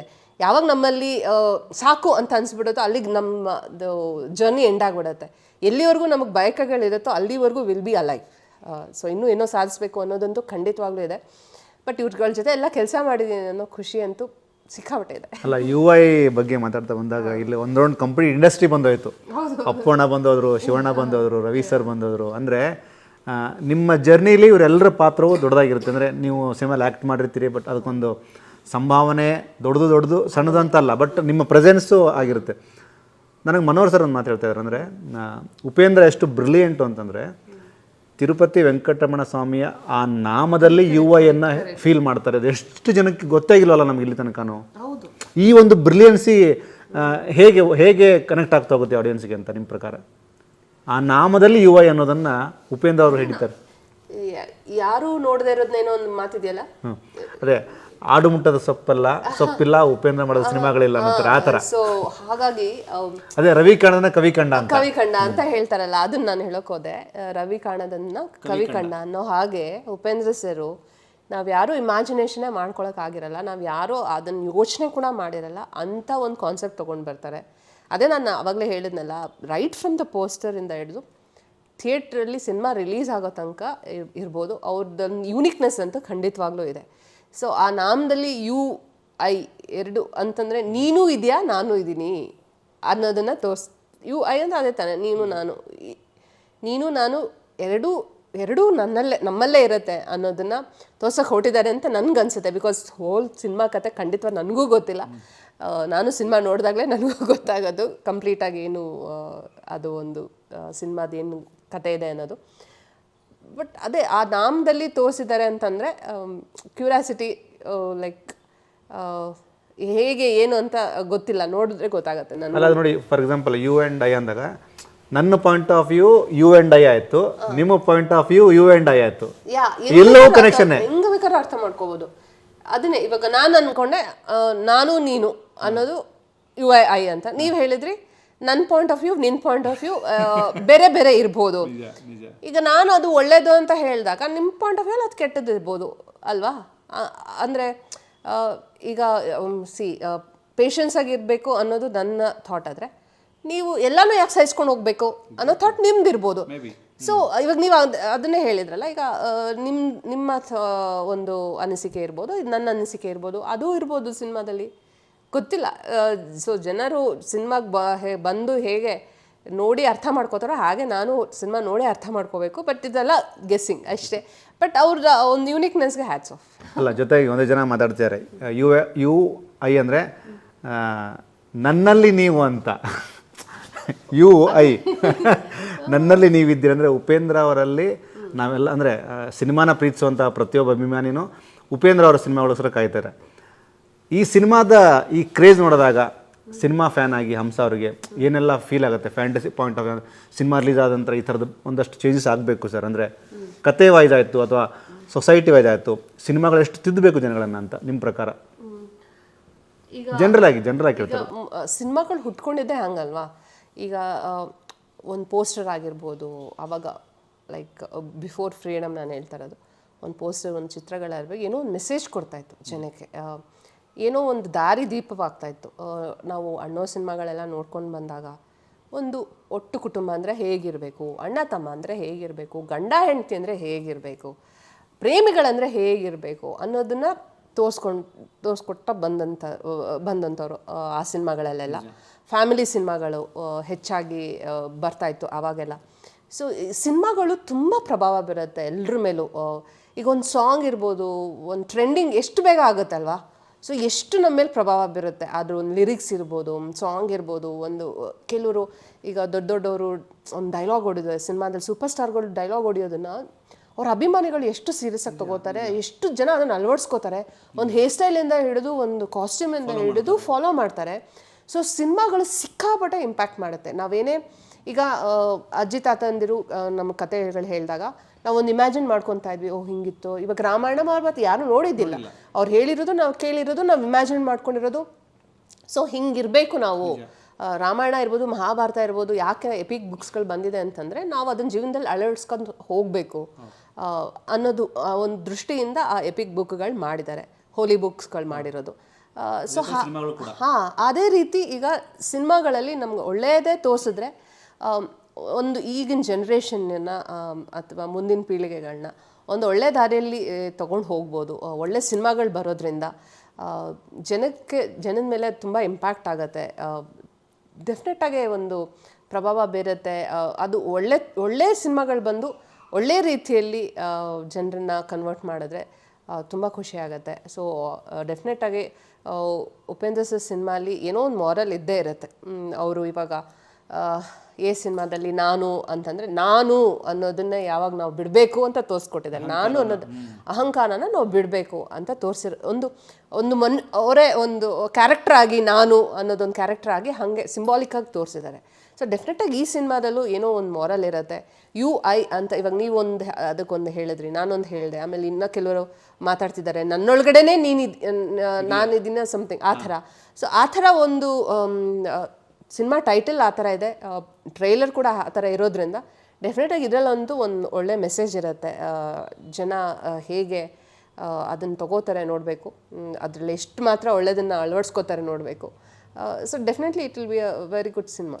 ಜೊತೆಗೆ ಟ್ರೋಲ್ ಆಗುತ್ತೆ ಸಾಂಗ್ ಬಂದ ನಂತರ ಹಂಸ ಅವರು ಅಂದರೆ ಪ್ರತಿ ಡೈಲಾಗು ಪ್ರತಿ ಸಾಂಗು ನಮ್ಮನ್ನು ಕಾಡಬೇಕು, ನಮ್ಮನ್ನು ಏನೋ ಒಂಥರ ಹುಡುಕಾಟಕ್ಕೆ ಹಚ್ಚಬೇಕು. ಟ್ರೋಲ್ ಆಗುತ್ತೆ ಸಾಂಗನ್ನು ನೀವು ನೋಡಿದ ನಂತರ ಆ ಸಾಂಗ್ನ ವೈಬ್ರೇಷನು, ಆ ಸಾಂಗಲ್ಲಿದ್ದಂತಹ ಲಿರಿಕ್ಸು, ಆ ಪದಗಳು ಎಲ್ಲವೂ ಸಖತ್ತು ಮ್ಯಾಜಿಕಲ್ಲು, ಸಖತ್ತು ಸ್ಟ್ರೈಟ್ ಹಿಟ್ ಆದಂಥ ಒಂದು ಪದಗಳು ಬಳಕೆ ಆಗಿದ್ದಲ್ಲಿ ಆ ಸಾಂಗ್ ಬಗ್ಗೆ ಈಗ ಟ್ರೆಂಡ್ ಏನು social media, reels, Instagram. So ಆ ಟ್ರೆಂಡ್ಗೆ ತಕ್ಕಕ್ಕೆ ಸಾಂಗ್ ಮಾಡಿದ್ದಾರೆ ಅಂತಂದರೆ ಇವಾಗೆಲ್ಲ ಏನೇ ಆದರೂ ಸೋಷಿಯಲ್ ಮೀಡಿಯಾದಲ್ಲಿ ನಡೆಯುತ್ತೆ. ಈಗ ಎವ್ರಿಥಿಂಗ್ ಇಸ್ ಸೋಷಿಯಲ್ ಮೀಡಿಯಾ. ಈಗ ನಾವು ಮುಂಚೆ ಎಲ್ಲ ಇನ್ಸ್ಟಾಗ್ರಾಮಲ್ಲಿ ಇರಲಿಲ್ಲ, ಫೇಸ್ಬುಕ್ಕಲ್ಲಿ ಇರಲಿಲ್ಲ, ಬಟ್ ಈಗ ಸೋಷಿಯಲ್ ಮೀಡಿಯಾನೇ ಟ್ರೆಂಡ್ ಆಗಿರೋದ್ರಿಂದ ನಾವು bound to be in that reels ಮಾಡಬೇಕು. ನಾವು ನಮ್ಮದು ಏನೋ ಒಂದು ಡೈಲಾಗ್ಸ್ ಇರ್ಬೋದು. ಇವಾಗ ಬೆಣ್ಣೆ ಶಾಂತಮ್ಮ ಡೈಲಾಗ್ ಟ್ರೋಲ್ ಆಗಿದೆ. ಸೊ ಆ ಸಿನಿಮಾ ಇವಾಗ ಏನು ಟ್ರೆಂಡ್ ನಡೀತಿದೆ ಅದು ಇಟ್ಕೊಂಡು ಲಿರಿಕ್ಸ್ ಮಾಡಿದ್ದಾರೆ, ಚೆನ್ನಾಗಿದೆ. ಅಂದರೆ ಯಾವಾಗಲೂ ಹಾಡು ಕ್ಯಾಚಿಯಾಗಿರಬೇಕು, ಅಂದರೆ ಕೇಳಿದ ತಕ್ಷಣ ಅದರಲ್ಲೊಂದು ಲೈನ್ ಅಥವಾ ಒಂದು ಸಾಂಗ್ ಅಥವಾ ಒಂದು ವರ್ಡ್ ಕ್ಯಾಚ್ ಆಗಬೇಕು. ಸೊ ಆ ಥರ ಒಂದು ಕ್ಯಾಚಿಯಾಗಿದೆ. ಟ್ರೋಲ್ ಆಗುತ್ತೆ ಅನ್ನೋದು ಚೆನ್ನಾಗಿದೆ. It's good.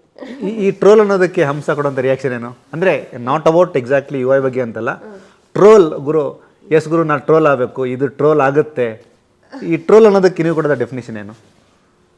ಡೆಫಿನೇಷನ್ ಅಂತ ಏನಿಲ್ಲ, ಅಂದರೆ ಅದು ತುಂಬ ಇಂಪಾರ್ಟೆಂಟ್ ಅದು ಅಂತ. ಅಲ್ಲ, ಏನೇ ಟ್ರೋಲ್ ಆದರೂ ಒಳ್ಳೆ ರೀತಿ ಟ್ರೋಲ್ ಆಗಬೇಕು ಅಂತ ನನ್ನ ಒಂದು ಆಸೆ. ಯಾಕಂದರೆ ನೆಗೆಟಿವ್ ಆಗಿ ಟ್ರೋಲ್ ಆಗೋದು ಬೇಡ.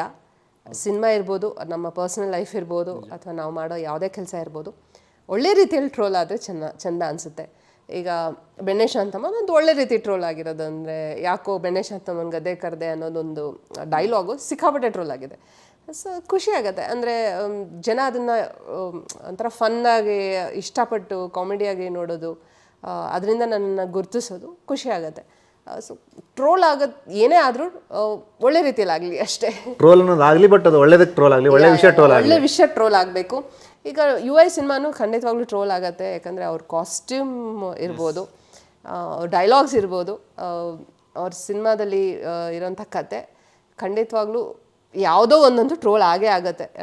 ಡೈಲಾಗ್ಸ್, ಕಾಸ್ಟ್ಯೂಮ್, ಉಪೇಂದ್ರ ಸರ್ ಅವ್ರ ಡ್ಯಾನ್ಸ್ ಸ್ಟೆಪ್ ಕೂಡ ಟ್ರೋಲ್ ಆಗುತ್ತೆ. ನಿಮಗೆ ಗೊತ್ತು, ಅವ್ರದ್ದೇ ಒಂದು ಏನಂತಾರೆ ಹುಕ್ ಸ್ಟೆಪ್ ಇದೆ. ಸೊ ಹಾಗಾಗಿ ಈ ಸಿನಿಮಾದಲ್ಲೂ ಏನೋ ಒಂದು ಆ ಥರದ್ದು ಇಟ್ಟಿರ್ತಾರೆ. ಡೆಫಿನೆಟಾಗಿ ಟ್ರೋಲ್ ಆಗುತ್ತೆ in a good way. Cinema fan ಆಗಿ, ಉಪೇಂದ್ರ ಅವರ ಫ್ಯಾನ್ ಆಗಿ ಹಂಸ ಅವರು ಸಿನಿಮಾಲಿ ಆ್ಯಕ್ಟ್ ಮಾಡಿದರು. ಬಟ್ ಒಂದಷ್ಟು ವಿಷಯಗಳನ್ನು ಉಪೇಂದ್ರ ಅವ್ರಿಗೆ ಹೇಳಬೇಕು ಅಂತ ಅಂದ್ಕೊಂಡಿರ್ತೀರಿ ನೀವು ಸಿನಿಮಾ ವಿಷಯವಾಗಿ. ಅಂದರೆ ಒಂದಷ್ಟು ಮೆಮೊರಿಗಳನ್ನು ಆ ಥರ ಹೇಳ್ಕೊಳಕ್ಕಾಗಿರಲ್ಲ ಸೆಟ್ಟಲ್ಲೆಲ್ಲ, ಅದೆಲ್ಲ ಮಿಸ್ ಮಾಡ್ಕೋತೀರಾ ಈ ಟೈಮಲ್ಲಿ? ಅಂದರೆ ಫ್ಯಾನ್ ಮೂಮೆಂಟ್ ಆಗಿಲ್ಲವು. ಉಪೇಂದ್ರ ಸರ್ ಜೊತೆ ಫೋಟೋ ತೊಗೋಬೇಕು ಅಂತಿತ್ತು, ಬಟ್ ಆಗಲಿಲ್ಲ. ಉಪೇಂದ್ರ ಸರ್ ಕಾಸ್ಟ್ಯೂಮಲ್ಲಿದ್ದರು, ಮೇಕಪ್ಪಲ್ಲಿದ್ದರು. ಹಾಗಾಗಿ ಸೊ ಫೋಟೋ ತೊಗೊಳಕ್ಕಾಗಲಿಲ್ಲ ಅವ್ರ ಜೊತೆ. ಸೊ ಅವ್ರ ಜೊತೆ ಫೋಟೋ ತೊಗೊಳ್ಬೇಕಂತ ಆಸೆ ಇದೆ. ಸೊ ಮತ್ತೆ ಇನ್ನೊಂದ್ಸಲ ಅವ್ರನ್ನ ನಾನು ಭೇಟಿ ಆದಾಗ ಖಂಡಿತವಾಗ್ಲೂ ಫೋಟೋ ತೊಗೋತೀನಿ. ಆಫೀಸಲ್ಲಿ ನಾನು ಅವ್ರನ್ನ ಮೀಟ್ ಮಾಡಿದಾಗ ಫೋಟೋ ತೊಗೋಬೇಕಾಯಿತು, ಬಟ್ ಅದೊಂದು ಇರುತ್ತಲ್ಲ, ಫಸ್ಟ್ ಟೈಮ್ ಮೀಟ್ ಮಾಡ್ತಾ ಇದ್ದೀನಿ, ಈಗಲೇ ಹೇಗೆ ಕೇಳೋದು, ಓಕೆ ಸಿನಿಮಾದಲ್ಲಿ ಆ್ಯಕ್ಟ್ ಮಾಡಿದಾಗ ಕೇಳೋಣ ಅಂತ ಅಂದ್ಕೊಂಡೆ. ಬಟ್ ಆಬ್ವಿಯಸ್ಲಿ ಕಾಸ್ಟ್ಯೂಮ್ ಮೇಕಪ್ಪಲ್ಲಿದ್ದಾಗ ಅವರು ನನಗೆ ಫೋಟೋ ಕೊಡೋಕ್ಕಾಗಲಿಲ್ಲ. ಸೊ ಡೆಫಿನೆಟಾಗಿ ನೆಕ್ಸ್ಟ್ ಟೈಮ್ ಭೇಟಿ ಮಾಡ್ತೀವಿ ಸಿನಿಮಾ ರಿಲೀಸ್ ಆದಾಗ ಅದೆಲ್ಲ. ಅವಾಗಂತೂ ಖಂಡಿತ ಅವ್ರ ಜೊತೆ ಫೋಟೋ ತೊಗೊಳ್ಬೇಕು ಅಂತ ಆಸೆ ಅಂತೂ ಖಂಡಿತ ಇದೆ. ಕಿರುತೆರೆ, ಸಿನಿಮಾ ಮತ್ತು ಈಗಷ್ಟೇ ಬಿಗ್ ಬಾಸು, ಈ ಎಲ್ಲ ಡೈಮೆನ್ಷನ್ಗಳು ಹಂಸಾಗೆ ಎಷ್ಟು ಸಾರ್ಥಕ ಭಾವ ಕೊಟ್ಟಿದೆ ಇಂಡಸ್ಟ್ರಿ ಇಷ್ಟು ಒಂದು ಜರ್ನಿ, ಸುದೀರ್ಘ ಒಂದು ಜರ್ನಿ? ಲೈಫಲ್ಲಿ ಏನೋ ಒಂದು ಸಾಧಿಸಿದ್ದೀನಿ ಅನ್ನೋ ತೃಪ್ತಿ ಅಂತೂ ಇದೆ. ಯಾಕಂದರೆ ನಾನು ಮಿಡಲ್ ಕ್ಲಾಸ್ ಫ್ಯಾಮಿಲಿಯಿಂದ ಬಂದು ಏನೂ ಬ್ಯಾಕ್ಗ್ರೌಂಡ್ ಇಲ್ಲದೆ ಸಿನಿಮಾ ಇಂಡಸ್ಟ್ರಿಯಲ್ಲಿ ಇಷ್ಟು ವರ್ಷ ಇರೋದಿದೆಯಲ್ಲ, ಇಟ್ಸ್ ರಿಯಲಿ ನನ್ನ ಬಗ್ಗೆ ನನಗೆ ಹೆಮ್ಮೆ ಅಂತ ಅನಿಸುತ್ತೆ. ಸೊ ಅಂದರೆ ಎಲ್ಲಿ ಏನು ಗಾಡ್ ಫಾದರ್ಸ್ ಇಲ್ಲ, ಏನು ಎಂಥದ್ದು ಇಲ್ಲ, ಆ ಥರ ಏನೂ ಇಲ್ಲದೆ just purely by art and heart ನಾನು ಇಂಡಸ್ಟ್ರಿಲಿ ಇದ್ದೀನಿ. ಸೊ ಅದಕ್ಕೊಂದು ಖುಷಿ ಇದೆ. ಈಗ ನಾನು ಅದೇ ಹೇಳ್ತಾ ಇರ್ತೀನಿ, ನನ್ನ ಗಂಡಂಗೆ ರೇಗಿಸ್ತಾ ಇರ್ತೀನಿ, ನೀವು ಐ ಟಿಲಿ ಎಷ್ಟು ವರ್ಷ ಏನು ಕೆಲಸ ಮಾಡಿದ್ರು ಏನೂ ಪ್ರಯೋಜನ ಇಲ್ಲ. ಈಗ ನನ್ನ ಮಕ್ಕಳು, ನನ್ನ ಮೊಮ್ಮಕ್ಕಳು ನಾನು ಸತ್ತ ಮೇಲೆ ನೆನೆಸ್ಕೋತಾರೆ. ಹೆಂಗೆ ಅಂದರೆ ನನ್ನ ಸಿನಿಮಾಗಳ ಮೂಲಕ. ಖಂಡಿತವಾಗ್ಲೂ ನಾನು ಐ ವಿಲ್ ಬಿ ಅಲೈವ್. ಹೌದು, ಐ ವಿಲ್ ಬಿ ಅಲೈವ್. ಈಗ ನಿಮ್ಮ ತಂದೆ ಏನು ಕೆಲಸ ಮಾಡ್ತಿದ್ರು? ಐ ಟಿಯಲ್ಲಿದ್ದು, ಇಟ್ಸ್ ವೆರಿ ಕಾಮನ್. ನಿಮ್ಮ ಅಮ್ಮ ಏನು ಕೆಲಸ ಮಾಡೋದು? She is an actress. Okay, actress, ಸಿನಿಮಾದಲ್ಲಿ ಮಾಡಿದ್ದಾರೆ, ಹಂಗೆ ಮಾಡಿದ್ದಾರೆ. We have stories to tell. ಅಂದರೆ ಕತೆ ಇದೆ ನಮ್ಮಲ್ಲಿ ಹೇಳೋದಕ್ಕೆ, ಹಂಚ್ಕೊಳ್ಳೋದಕ್ಕೆ. ನಮ್ಮ ಎಕ್ಸ್ಪೀರಿಯೆನ್ಸು ಕೆಲವೊಂದು ಒಳ್ಳೆಯದು ಆಗಿದೆ, ಕೆಟ್ಟದ್ದು ಆಗಿದೆ, ಏಳಿದೆ ಬೀಳಿದೆ ಈ ಜರ್ನಿಯಲ್ಲಿ. And it's not easy. ಅಂದರೆ ಈಗ ಬಿಗ್ ಬಾಸ್ಗೆ ಹೋಗೋದ್ರಿಂದ ಹಿಡಿದು ಸಿನಿಮಾಗಳಲ್ಲಿ ಕೆಲಸ ಮಾಡೋದ್ರಿಂದ ಹಿಡಿದು ನಮ್ಮಲ್ಲಿ ಏನೋ ಇರೋದ್ರಿಂದನೇ ನಮ್ಮನ್ನು ಅಲ್ಲಿವರೆಗೂ ಕರ್ಕೊಂಡು ಹೋಗಿದೆ ನಮ್ಮ ಒಂದು ಡೆಸ್ಟಿನಿ ಅಂತ ಹೇಳ್ಬೋದು. ಸೊ ಹಾಗಾಗಿ ನನ್ನ ಬಗ್ಗೆ ಹೆಮ್ಮೆ ಇದೆ. ಯಾರು ಸಪೋರ್ಟು ಇಲ್ಲದೆ, ಯಾರಿಗೂ ಬಕೆಟ್ ಹಿಡಿದೆ, ನಾನು ಅದಂತೂ ಮಾಡೋದೇ ಇಲ್ಲ. ಲೈಕ್ ಸುಮ್ಮನೆ ಕಾಲ್ ಮಾಡಿಕೊಂಡು ನನಗೊಂದು ಆಪರ್ಚುನಿಟಿ ಕೊಡಿ ಅಂತ ಕೇಳಿಕೊಂಡು. ನನ್ನ ಒಂದು ನಂಬಿಕೆ ಏನಂತಂದರೆ, ನಾನು ಆ ಪಾತ್ರಕ್ಕೆ ಸೂಟ್ ಆದರೆ, ನನ್ನಲ್ಲಿ ಆ ಒಂದು ಕೆಪಾಸಿಟಿ ಇದ್ದರೆ, ಎಬಿಲಿಟಿ ಇದ್ದರೆ, ಖಂಡಿತ ಅವರೇ ಕರೆದು ಕೆಲಸ ಕೊಡ್ತಾರೆ. 20 ವರ್ಷದಿಂದ ಇಂಡಸ್ಟ್ರಿಯಲ್ಲಿ ಇದ್ಮೇಲೆ ನಾನು ಹೇಳ್ಕೊಬರೋ ಅವಶ್ಯಕತೆ ಇಲ್ಲ. ಸೊ ಅವರಾಗೆ ಅಂದರೆ ಕೆಲವರು ಅಹಂಕಾರ ಅನ್ಕೋತಾರೆ, ಇಟ್ಸ್ ನಾಟ್ ಅಹಂಕಾರ, ಅದು ನನ್ನ ಬಗ್ಗೆ ನನಗಿರೋಂಥ ಒಂದು ನಂಬಿಕೆ, ಹಾಗೆ ನನ್ನ ಬಗ್ಗೆ ನನಗಿರೋಂಥ ಒಂದು ರೆಸ್ಪೆಕ್ಟ್, ನನ್ನಲ್ಲಿರೋ ಕಲೆಗೆ ನಾನು ಕೊಡೋವಂಥ ರೆಸ್ಪೆಕ್ಟ್. ಸೊ ನಾನು ಕಾಲ್ ಮಾಡಿಕೊಂಡು ಕೇಳ್ಕೊಂಡು ಹೋದರೆ ಅಲ್ಲಿ ನನ್ನ ಬಗ್ಗೆ ನನಗೆ ನಂಬಿಕೆ ಇಲ್ಲ, ಅಥವಾ ನನ್ನಲ್ಲಿರೋ ಒಂದು ಕಲೆಯಲ್ಲಿ ನಾನು ಬೆಲೆ ಕೊಡ್ತಾ ಇಲ್ಲ ಅಂತ ಆಗುತ್ತೆ ಅಲ್ವಾ. ಸೊ ಆ ನಂಬಿಕೆನೇ ಇಲ್ಲಿವರೆಗೂ ನನಗೆ ಉಳಿಸಿದೆ. ಸೊ ಆ ಖುಷಿನೂ ನನಗಿದೆ. ಯಾರಿಗೂ ಏನು ಮಣೆ ಹಾಕದೆ, ಬಕೆಟ್ ಇಡದೆ, ಪ್ಯೂರ್ಲಿ ನನ್ನ ಒಂದು ಕಲೆಯಿಂದ ನಾನು ಇಲ್ಲಿ ತನಕ ಉಳ್ಕೊಂಡಿದ್ದೀನಿ. ನಾನು ಸಾಯೋ ತನಕ ಇಲ್ಲೇ ಈ ಇಂಡಸ್ಟ್ರಿಯಲ್ಲೇ ಇರಬೇಕು. ಅಮ್ಮನ ಪಾತ್ರ ಆಗಲಿ, ಅಜ್ಜಿ ಪಾತ್ರ ಆಗಲಿ, ಯಾವುದಾದ್ರೂ ಆಗಲಿ, ಒಟ್ಟಿನಲ್ಲಿ ಟಿಲ್ ಮೈ ಲಾಸ್ಟ್ ಬ್ರಿತ್ ನಾನು ಬೇರೆ ಏನು ಮಾಡಿದ್ರು ಇಂಡಸ್ಟ್ರಿನಂತೂ ಖಂಡಿತ ಬಿಟ್ಟು ಹೋಗಲ್ಲ. That is my wish.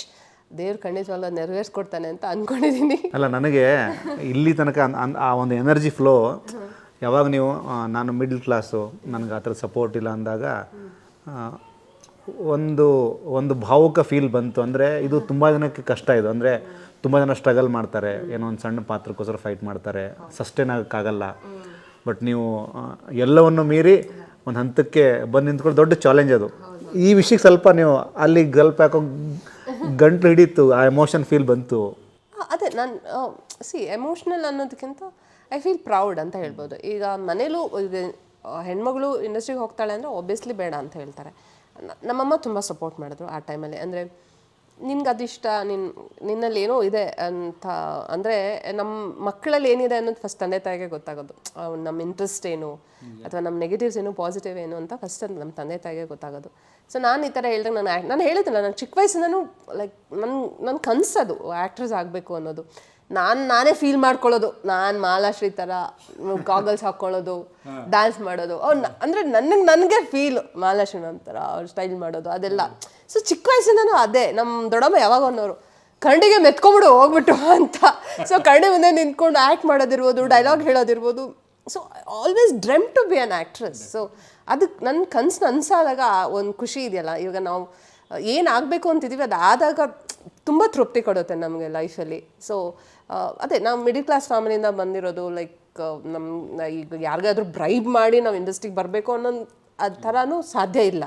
So ಎಲ್ಲ ನನ್ನ ಸ್ವಂತ ಎಫರ್ಟಿಂದ ನನ್ನ ಒಂದು ಡೆಡಿಕೇಶನ್ ಟುವರ್ಡ್ಸ್ ದಿಸ್ ಈ ಇಂಡಸ್ಟ್ರಿಗೆ, ಈ ಕಲೆಗೆ ಆಗಿರೋದ್ರಿಂದ ಅಷ್ಟರಿಂದನೇ ನಾನು ಇಷ್ಟು ದೂರ ಬಂದಿದ್ದೀನಿ ಅನ್ನೋದು ನನಗೆ ಖುಷಿ ಇದೆ. ಯಾಕಂದರೆ ನಾನು ಮಲಗಿದಾಗ like I went in a right way to achieve my path ಅನ್ನೋದು ಒಂದು ಖುಷಿ ಇದೆ.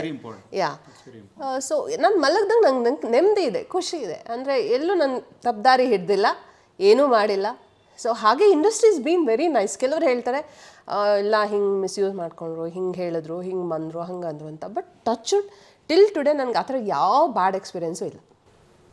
ಇಲ್ಲ ನನಗೆ ಆ್ಯಕ್ಚುಲಿ ನಂಗೆ ಖುಷಿಯಾಗಿದ್ದು ನೋಡಿ, ಆ್ಯಕ್ಚುಲಿ ಈ ವಿಷಯ ಬರಲೇಬಾರ್ದು, ಬಟ್ ನೀವು ಅದನ್ನು ತುಂಬ ಕಾನ್ಫಿಡೆಂಟಾಗಿ ಹೇಳ್ತಿರೋದು ನನಗೆ ಖುಷಿಯಾಗಿದೆ. ಅಂದರೆ ಈ ಥರದ್ದು ತುಂಬ ಸತ್ಯಕತೆಗಳಿದ್ದಾವೆ, ಅದನ್ನು ಜನಗಳಿಗೆ ತಲುಪಿಸೋದೇ ಇಲ್ಲ. ಒಂದಷ್ಟು ಏನೋ ವಿಷಯಗಳನ್ನ ಇಟ್ಕೊಂಡು ಅದನ್ನು ಹಂಗೆ ಹಿಂಗೆ ಅಂತ ಮಾತಾಡ್ತಾ ಹೋಗ್ತೀವಿ. I am really proud to say that Kannada industry is been very nice to me. ಅಂದರೆ ನಾನು ಬೇರೆ ಯಾವುದು ಮಾಡಿಲ್ಲ, ಕನ್ನಡನೇ ಮಾಡಿರೋದು.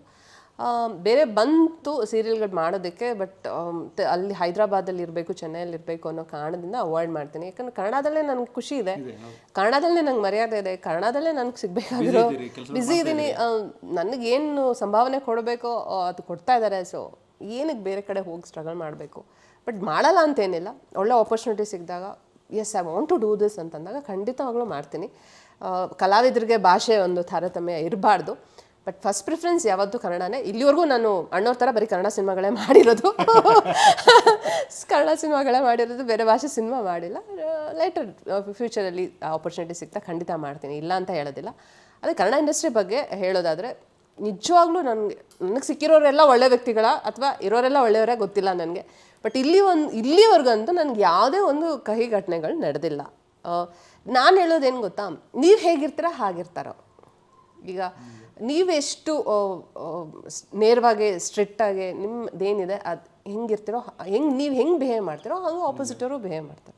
ನೀವು ಸ್ವಲ್ಪ ಚೈಲ್ಡಿಶಾಗಿ ಆಡೋದು, ನೀವು ಒಂದು ಸ್ವಲ್ಪ ತುಂಬ ಲೀನಿಯನ್ಸ್ ಕೊಡೋದು ಮಾಡಿದ್ರೆ everyone will take advantage. Everyone are human beings, ಎಲ್ರಿಗೂ ಆಸೆ ಇರುತ್ತೆ, ಎಲ್ರಿಗೂ ಇರುತ್ತೆ. So when you are giving that vibes, ಅವ್ರು ಓಕೆ ಅಂತ ಆಗಿರ್ಬೋದು, ಬೇರೆಯವರ ಒಂದು ಅನುಭವ ಆ ಥರ ಆಗಿರ್ಬೋದು. ಬಟ್ ನನ್ನಲ್ಲಿ ನನಗಂತೂ ಇಂಡಸ್ಟ್ರಿಯಲ್ಲಿ ಈಗೇನದು ಯಾರೂ ಆ ಥರ ಬಿಹೇವ್ ಮಾಡಿಲ್ಲ, ಯಾರೂ ಆ ಥರ ನನ್ನ ನಡ್ಕೊಂಡಿಲ್ಲ, ಯಾರೂ ಆ ರೀತಿ ನನ್ನ ಹತ್ರ ಮಾತಾಡಿಲ್ಲ. ಎಲ್ಲರೂ ಮರ್ಯಾದೆಯಿಂದನೇ ಮಾತಾಡ್ಸಿದ್ದಾರೆ, ಮರ್ಯಾದೆಯಿಂದನೇ ನಡ್ಕೊಂಡಿದ್ದಾರೆ. ಪೇಮೆಂಟ್ ವಿಷಯದಲ್ಲೂ ಅಷ್ಟೇ, ಟು ಬಿ ಫ್ರ್ಯಾಂಕ್, ಎಲ್ಲೂ ನನಗೆ ಮೋಸ ಆಗಿಲ್ಲ ಇದುವರೆಗೂ. ಸೀರಿಯಲಲ್ಲೂ ಅಷ್ಟೇ, ಸಿನಿಮಾಲೂ ಅಷ್ಟೇ. ಅದೇ ನನ್ನ ಲಕ್ಕಿನ ಏನಂತ ಗೊತ್ತಿಲ್ಲ, ಒಳ್ಳೊಳ್ಳೆ ಪಾತ್ರಗಳು ಸಿಕ್ಕಿದೆ, ಒಳ್ಳೊಳ್ಳೆ ಸ್ಟಾರ್ಗಳ ಜೊತೆ ಆ್ಯಕ್ಟ್ ಮಾಡೋವಂಥ ಅವಕಾಶ ಸಿಕ್ಕಿದೆ, ಒಳ್ಳೊಳ್ಳೆ ಪ್ರೊಡಕ್ಷನ್ ಹೌಸ್ಗಳಲ್ಲಿ ಕೆಲಸ ಮಾಡಿದ್ದೀನಿ. ಇಲ್ಲಿವರೆಗೂ ಎಲ್ಲೂ ನನಗೇನು ಪೇಮೆಂಟ್ ವಿಷಯದಲ್ಲಿ ಏನು ಅಂಥದ್ದು ಪ್ರಾಬ್ಲಮ್ ಆಗಿಲ್ಲ. ಕಡಿಮೆ ಪೇಮೆಂಟ್ ಸಿಕ್ಕಿರ್ಬೋದು, ಅಂದರೆ ಇಷ್ಟ ಆಗಲ್ಲ ಇಷ್ಟು ಕೊಡ್ತೀವಿ ಅಂತ ಹೇಳಿರ್ಬೋದು, ಬಟ್ ಎಲ್ಲೂ ಪೇಮೆಂಟಿಗೆ ಮೋಸ ಆಗಿಲ್ಲ. ಸ್ಯಾಂಡಲ್ವುಡ್ ನಿಜವಾಗ್ಲೂ ಕಸ್ತೂರಿ ಕನ್ನಡನೇ ಆಗಿದೆ ನನ್ನ ಪಾಲಿಗೆ. ಆಮೇಲೆ ನೀವು ಆಗಲೇ ಹೇಳಿಲ್ಲ ಒಂದು ಮಾತು, ಅಣ್ಣವ್ರ ಥರ ನಾನು ಕನ್ನಡದಲ್ಲೇ ಮಾಡಿದ್ದೀನಿ. ಒಳ್ಳೆ ಎನರ್ಜಿ ಕೊಟ್ಟಂಥ ಮಾತದು. ಏನೆಲ್ಲ ಕನಸುಗಳಿದ್ದಾವೆ ಹಂಸಾಗೆ? ಅಂದರೆ ಯುವ ನಂತರ ಒಂದಷ್ಟು ಸಿನಿಮಾಗಳು ನೀವು ಅಂದರೆ ಇಂಥವ್ರ ಜೊತೆ ಸಿನಿಮಾಗಳು ಮಾಡಬೇಕು ಇರ್ತಾವೆ, ಕನಸುಗಳು ಇರ್ತವೆ ಜನರಲ್ ಆಗಿ. ಇಂಥವ್ರ ಜೊತೆ ಮಾಡೋದಕ್ಕಿಂತ ನಂಗೆ ಇಂಥ ಪಾತ್ರಗಳು ಮಾಡಬೇಕು ಅಂತ ಆಸೆ ಇದೆ. ಏಕೆಂದರೆ ಎಲ್ಲ ಜೊತೆ ಆ ಕೆಲಸ ಮಾಡಾಗ್ಬಿಟ್ಟಿದೆ. ಸೊ ಆ ಆಸೆ ಅಂತ ನೆರವೇರ್ಬಿಟ್ಟಿದೆ, ಫುಲ್ಫಿಲ್ ಆಗಿಬಿಟ್ಟಿದೆ. I am happy. ಬಟ್ ಒಂದು ರಿಗ್ರೆಟ್ ಇದೆ, ಅಣ್ಣವ್ರ ಜೊತೆ ನಾನು ಕೆಲಸ ಮಾಡಲಿಲ್ಲ ಅನ್ನೋದು. ವಿಷ್ಣು ದಾದ ಅವ್ರ ಜೊತೆ ಕೆಲಸ ಮಾಡಿಲ್ಲ. ಸೊ ಆ ಜನ್ರೇಷನ್ ಸೂಪರ್ ಸ್ಟಾರ್ಗಳ ಜೊತೆ ಕೆಲಸ ಮಾಡಿಲ್ಲ. So I regret for that. Okay, ಪರವಾಗಿಲ್ಲ, ಅವ್ರ ಮಕ್ಕಳ ಜೊತೆ ನಾನು ಕೆಲಸ ಮಾಡಿದ್ದೀನಿ ಅನ್ನೋ ಖುಷಿ ಇದೆ. ಸೊ ಈಗ ನನಗಿರೋ ಒಂದು ಆಸೆ ಅಷ್ಟೇ, ಅಂದರೆ ಸಿನಿಮಾದಲ್ಲಿ ಇನ್ನೂ ನಾನು ಹೆಚ್ಚು ಗುರ್ತಿಸ್ಕೋಬೇಕು, ಒಳ್ಳೊಳ್ಳೆ ಪಾತ್ರಗಳು ಮಾಡಬೇಕು. ಅಂದರೆ ಈಗ ಸಪೋರ್ಟಿವ್ ರೋಲ್ಸ್ ಮಾಡ್ಕೊಂಡಿದ್ದೀನಿ, ಅಲ್ಲಲ್ಲಿ ಕಾಣಿಸ್ಕೊಳ್ಳೋಂಥ ಪಾತ್ರಗಳೇ ಜಾಸ್ತಿ ಮಾಡಿರೋದು. ಒಂದು ಸ್ಟ್ರಾಂಗ್ ರೋಲ್ ಮಾಡಬೇಕು ಅಂತ ಆಸೆ ಇದೆ. ಅದು ಈಗ ಲೇಡಿ ಓರಿಯೆಂಟೆಡ್ ಕಥೆಗಳಿರ್ಬೋದು, ಆ ಥರದ್ದೊಂದು ಪಾತ್ರ, ಒಂದು ತುಂಬ ಸ್ಟ್ರಾಂಗ್ ಆಗಿರೋಂಥ ಪಾತ್ರ ಮಾಡಬೇಕು ಸಿನಿಮಾದಲ್ಲಿ. ನಾನು ಇನ್ನೂ ತುಂಬ ಒಳ್ಳೆ ರೋಲ್ಗಳು, ಇನ್ನೂ ಒಳ್ಳೆ ಪಾತ್ರಗಳು ಮಾಡಬೇಕು ಅನ್ನೋ ಆಸೆ ಇದೆ. ಇಲ್ಲ ಅಂದರೆ ಈ ಸಂದರ್ಶನದ ನಂತರ ಹಂಸ ಅವರು ದೊಡ್ಡ ಮಟ್ಟಕ್ಕೆ ಬ್ಯುಸಿ ಆಗಲಿ ಅಂತ ಕನ್ನಡ ಪಿಕ್ಚರ್ ಒಳ್ಳೆ ಮನಸ್ಸಲ್ಲಿ ಕೇಳ್ಕೊಳ್ಳುತ್ತೆ. ಫಿಲಮ್ ಫೇರ್ ಬ್ಲ್ಯಾಕ್ ಲೇಡಿನ ಕೈಲಿ ಇಟ್ಕೋಬೇಕಂತ ಆಸೆ ಇದೆ. ಸೂಪರ್ ಆಗಲಿ. ಅಂದರೆ ವೈಟ್ ಲೇಡಿ ಕೈಲಿ ಬ್ಲ್ಯಾಕ್ ಲೇಡಿ ಆದಷ್ಟು ಬೇಗ ಬರಲಿ. ಆಡಿಯನ್ಸ್ ಏನು ಇಷ್ಟಪಡ್ತೀರಿ ಯುವ ಸಿನಿಮಾನ ಈ ಕಾರಣಕ್ಕೆ ನೋಡಿ? ಅಂದರೆ ಪಿ ಸರ್ ಡೈರೆಕ್ಷನ್ಗೋಸ್ಕರ ನೋಡಿ, ಅಥವಾ ದೊಡ್ಡ ಮಟ್ಟದ ಪ್ರೊಡಕ್ಷನ್ ಹೌಸ್ ಜೊತೆಯಾಗಿದ್ದಾವೆ, ಕೆ ಪಿ ಶ್ರೀಕಾಂತ್ ಅವರು, ಲಹರಿ ಸಂಸ್ಥೆಯವರು. ಹೌದು, ಈಗ ಏನೇ ನಮ್ಮ ಕನಸು ಡೈರೆಕ್ಟರ್ಗಳದ್ದು ಸಿನಿಮಾ ಮಾಡೋದು ಕನಸಿದ್ರೆ ಅದನ್ನ ನೆರವೇರ್ಸೋಕ್ಕೆ ಸಾಧ್ಯ ಆಗೋದು ಪ್ರೊಡ್ಯೂಸರ್ ಕೈಲಿಂದನೇ. ಅವ್ರಿಗೂ ಅದೇ ಒಂದು ಅಭಿರುಚಿ ಇರಬೇಕು. ಅಂದರೆ ಈಗ ನಾನು ನಿಮ್ಮ ಕತೆ ಎಕ್ಸ್ಪ್ಲೈನ್ ಮಾಡಿದಾಗ ನನಗೆ ಈ ಥರದ್ದೊಂದು ಸೆಟ್ ಬೇಕು ಅಂತ ಎಲ್ಲ ಹೇಳಿದಾಗ ಕೆಲವ್ರು ಹೇಳ್ತಾರೆ, ಅಯ್ಯೋ ಏನಕ್ಕಪ್ಪ ಇಷ್ಟೆಲ್ಲ ಖರ್ಚು ಮಾಡ್ತೀವಿ, ಅಷ್ಟೆಲ್ಲ ಮಾಡಿ ಮುಗಿಸು ಅಂತ ಹೇಳ್ತಾರೆ.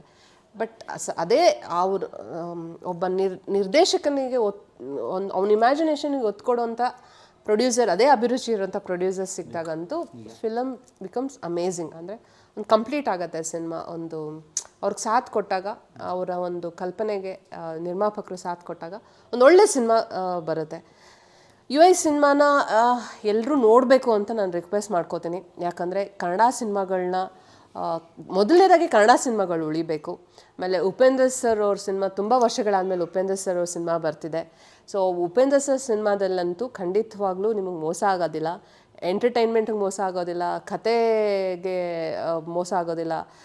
ಸೊ ಹಾಗಾಗಿ ನೀವು ಯು ಐ ಸಿನಿಮಾನ ಬಂದು ಥಿಯೇಟ್ರಲ್ಲೇ ನೋಡಿ. ಒ ಟಿ ಟಿಯಲ್ಲಿ ವೆಯ್ಟ್ ಮಾಡಿದೆ ಬರುತ್ತೆ ಅಂತ ಕಾಯ್ಕೊಂಡಿದ್ದು ಒ ಟಿ ಟಿಲಿ ನೋಡಬೇಡಿ ದಯವಿಟ್ಟು. ಯಾಕಂದರೆ ಒಂದು ಸಿನಿಮಾ ಹಿಂದೆ ಎಷ್ಟೋ ಸಾವಿರಾರು ಜನರ ಪರಿಶ್ರಮ ಇರುತ್ತೆ. ಒಂದು ಕನ್ನಡ ಸಿನಿಮಾ ಉಳಿದ್ರೆ ನೂರಾರು ಫ್ಯಾಮಿಲಿ ಉಳಿಯುತ್ತೆ. ಸೊ ಹಾಗಾಗಿ ಒಳ್ಳೆ ಸಿನಿಮಾಗಳನ್ನ ಪ್ರೋತ್ಸಾಹಿಸಿ. ಒಳ್ಳೆ ಸಿನಿಮಾ ಅಂತ ಗೊತ್ತಾಗೋದು ನೀವು ಥಿಯೇಟ್ರಿಗೆ ಬಂದು ಸಿನಿಮಾ ನೋಡಿದಾಗಲೇ. ಸೊ ಹಾಗಾಗಿ ದಯವಿಟ್ಟು ಥಿಯೇಟ್ರಿಗೆ ಬಂದು ಕನ್ನಡ ಸಿನಿಮಾಗಳನ್ನ ನೋಡಿ ಪ್ರೋತ್ಸಾಹಿಸಿ ಉಳಿಸಿ ಅಂತ ಕೇಳ್ಕೊತೀನಿ. ಒ ಟಿ ಟಿಯಲ್ಲಿ ನೀವು ಸಿನಿಮಾ ನೋಡೋದಕ್ಕೂ ಥಿಯೇಟ್ರಲ್ಲಿ ಬಂದು ಆ ಎಕ್ಸ್ಪೀರಿಯೆನ್ಸ್ ಮಾಡೋದಕ್ಕೂ, ಈಗ ಯು ಐಯಲ್ಲಿ ಟ್ರೇಲರೇ ನೀವು ನೋಡಿರ್ಬೋದು, ಅವ್ರ ಗೆಟಪ್ ಇರ್ಬೋದು, ಅದೊಂದು ಅವ್ರು ಕ್ರಿಯೇಟ್ ಮಾಡಿರೋ ಅವರನ್ನ ಥಿಯೇಟ್ರಲ್ಲಿ ಬಂದು ನೋಡಿದ್ರೆ ಆ ಮಜಾನೇ ಬೇರೆ. ಫಸ್ಟ್ ಡೇ ಫಸ್ಟ್ ಶೋ ನೋಡಬೇಕು ಸಿನಿಮಾನ. ಅದು ಸಿಂಗಲ್ ಥಿಯೇಟ್ರಲ್ಲಿ ಸಿನಿಮಾಗಳನ್ನ ನೋಡಿದ್ರಂತ ಅದ್ರ ಮಜಾನೇ ಬೇರೆ.